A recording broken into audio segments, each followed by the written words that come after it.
¿Cómo les va? Bienvenidos a otra emisión de Filmoteca Online. Resulta que la empresa Columbia Pictures tenía una serie de cortometrajes que eran cinematográficos. En ese momento se pasaban en los cines como parte de la programación normal, que se llamaba El Mundo de los Deportes. Y parte de esa serie es este corto que vamos a ver hoy, que se llama Atletas Argentinos. Claro, la concepción del término atleta que tiene esta gente por lo menos discutible, ¿no? Es decir, el corto está dividido en tres partes, una parte dedicada al fútbol, otra al pato, ¿no? Nuestro deporte nacional, y la tercera al automovilismo. Y otra vez, el carácter atlético de los automovilistas para mí es un misterio, pero bueno, hacia allá va el corto y eso es lo que vamos a ver. Lo interesante también es que está hecho en 1954 y que entonces el protagonista invitado del segmento dedicado al automovilismo es nada menos que Juan Domingo Perón. En su comitiva se puede distinguir también la presencia de Aloé, que era en ese momento el gobernador de la provincia de Buenos Aires. Espero que lo disfruten. Mañana seguimos con más Filmoteca Online.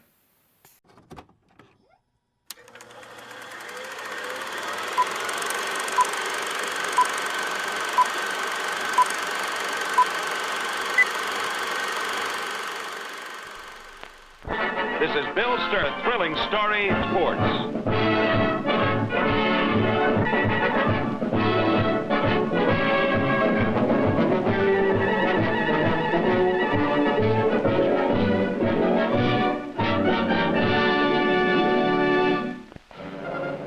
Sky Traveler's view of the largest city in South America, Buenos Aires, architecturally one of the world's most modern capitals, although it was founded more than 4 centuries ago. Congress Square, taking its name from the renowned Congress buildings, is the center of the metropolis. The nearby Casa Rosada houses the major government offices of Argentina. The widest boulevard in the world, and certainly one of the most beautiful, is the Avenue of July 9th. No other city I've ever seen is so sports-loving as BA. Its horse racing plant is simply out of this world of sports. For polo and the national game called Pato, there's Palermo Park, scene of some great international competitions. The 17th of October, Autodrome, accommodates 150,000 horsepower hipsters, and they fill the joint for practically every event. Then there's a special bike racing stadium with a saucer track. But like all South American towns, Buenos Aires is soccer silly.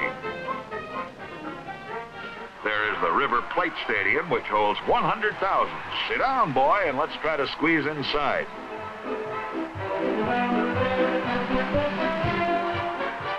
The sardine wouldn't stand a chance in this mob unless it stood up. Here we are at Boca Stadium, which holds 75,000.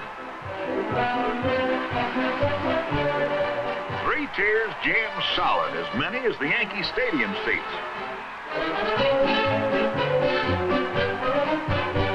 Down here, fan is really short for fanatic. Everybody's a partisan, either for the racing club or for the Boca Junior Club in dark shirts.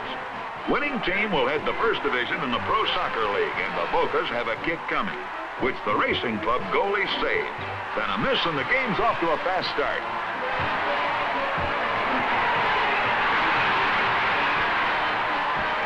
Racing club on the attack, with good teamwork and nice footwork.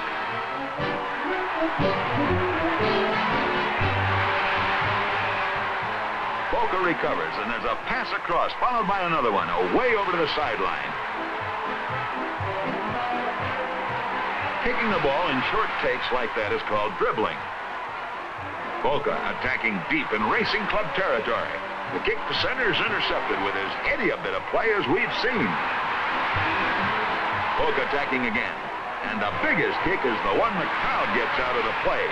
Quick, doctor, the aspirin for that man's head. Smooth teamwork as the racing club attacks, getting rid of that ball fast, keeping the defense wide open.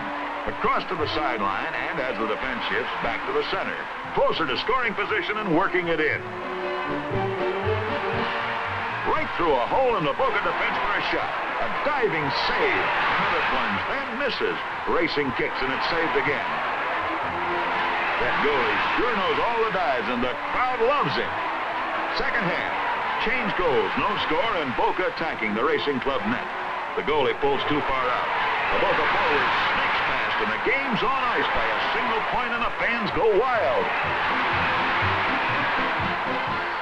We're at Palermo Park for a game called Pato, played by balloon-panted gauchos, the rough-ridingest hombres anywhere outside our western plains.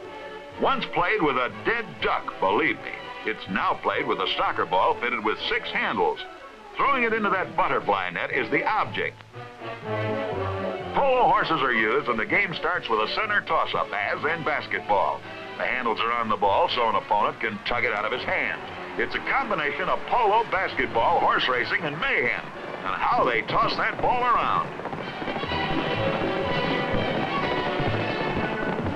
The ball's on the ground, and there's a rider scooping it up. And look at that man ride. As has been said before, they originally used a duck instead of a ball. After a few long passes, it's really duck soup. Galloping at breakneck speed. Hitting that net takes real aim and twice as much skill.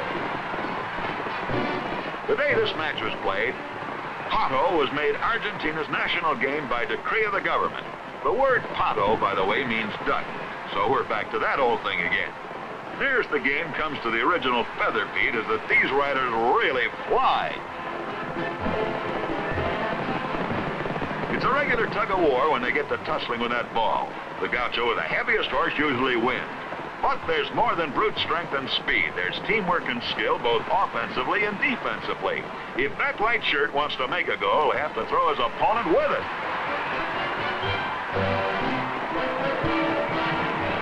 The light shirts have been doing most of the attacking. There comes a break. The white forward drops it, and an opponent scoops it up.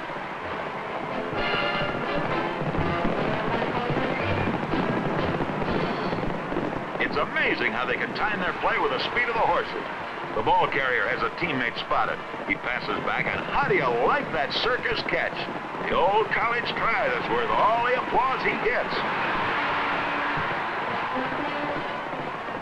Another tussle that the dark shirt wins. Now look at him attack. That gaucho's really digging with his spurs. This is real spirited riding that gets both the horses and the players in a big lather. A backward pass, and the dark shirt riders ride right in there to take a shot. And the score is the net result in the gaucho game of Pato. Biggest spectator sport in the Argentine capital is automobile racing. And El Presidente himself, Juan Perón, is the nation's #1 speedway fan. A sports car race driver as well as a spectator. Buenos Aires has a population of nearly 4 million. And on race days, there's no trouble packing the autodrome as nearly everyone is a fan. As the cars move up to the starting line, last-minute adjustments are made. It's the grand prize race of the Argentine Republic, which points towards the national championships. In the stands, tense silence as the cars await the starter's flag. There they go in a thunder of harnessed horsepower. A real weird course that requires the greatest driving skill and control to negotiate. None of the turns is banked, and this straightaway leads past the stands into one of the toughest turns where one false move of the steering wheel means the driver's or our cameraman. They barrel in the straight, but not too fast or for too long because there's an S-turn coming up. There's not much more than 2 cars width of paving at some of these points, and if you ask me, some of the spectators are taking as big a chance as are the drivers. Of course, it's a real tough test for the drivers, but the cars have to be rugged to take it too. Senor Perón has his eye on Ascari, the world champion in the Ferrari, who's setting the pace as they blaze past the stands.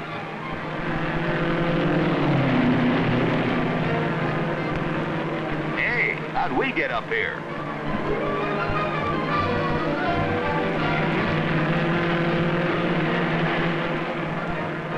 If you want to keep track of your favorites, the scoreboard gives the dope on lap time and so forth. Oh, here comes a car for a tire change. Pitch into it, you guys. The fewer seconds it takes, the more dough you'll collect. Out in less than a minute, and the the driver has signaled what lap he's in as the car roars on.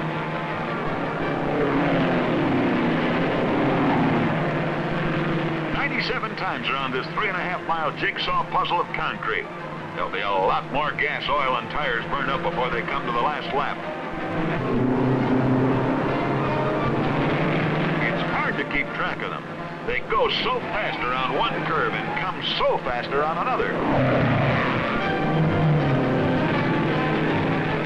Just try and find the leader. After about 3 hours of this, even the drivers don't know who's ahead unless they read the scoreboard, and at this speed, they don't believe in signs.